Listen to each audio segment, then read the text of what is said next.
हा, हॅलो, बोला ना. हा, नमस्कार डॉक्टर साहेब, मी शीतल बावणे बोलते. हा, बोला ताई. तर आता सध्या आमच्या विदर्भामध्ये सोयाबीन सोंगायला सुरुवात होणार आहे. तर तुम्ही आमच्या हा, विदर्भातल्या शेतकऱ्यांना पाण्याचं वातावरण विषयी काही सांगा. तर आज आहे 2 ऑक्टोबर, दसरा आहे, विजयदशमी. हा. तर शेतकऱ्याला एक आनंदाची बातमी द्या की फक्त 5 आणि 6च्या दरम्यानच एक विदर्भात पाऊस राहणार. 5 आणि 7च्या दरम्यान. हम्म. तर ते पाऊस राहणार आहे वर्धा, नागपूर, भंडारा, गोंदिया, चंद्रपूर, यवतमाळ, वाशिम, हिंगोली, बुलढाणा, मेकर, अकोट, अचलपूर, परतवाडा. ह्या म्हणजे विदर्भात काय होणार, 5, 6, 7 हे 3 दिवस राहणार आहे. भाग हा. बदलत आहे, सर्व दूर असं नाही. पण त्याच्यानंतर ना 8 तारखेपासून चांगलं सूर्यदर्शन होणार आहे ना. 8च्या नंतर पाऊसच निघून जाणार आहे पुन्हा परत.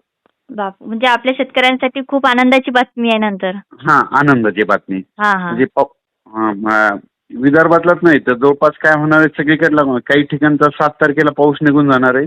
हा. काही महाराष्ट्रातल्या काही भागातला. काही 10 ऑक्टोबर पासून निघून जाणार आहे. आणि 15 ऑक्टोबरला मात्र संपूर्ण महाराष्ट्रातून विड्रॉल होणार आहे.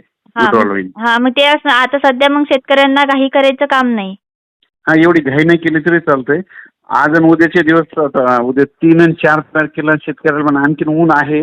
हा फक्त हा. 5-6च्या 7च्या दरम्यान त्या 3 दिवसामध्ये पावसाचं वातावरण आहे.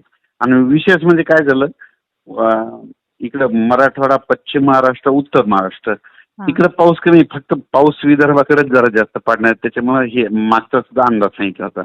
आणि त्याच्यामुळे नेमकं सोयाबीन विदर्भातल्या शेतकऱ्याचं जास्त हो आहे. हो. हं. हा, त्यासाठीच तर धन्यवाद तुमचे की तुम्ही आमच्या शेतकऱ्यांना आनंदाचीच बातमी दिली. आणि शेतकऱ्याला पण तुम्हाला आता दसऱ्यांच्या खूप खूप शुभेच्छा. मनापासून धन्यवाद तुमचे. ठीक आहे. हो.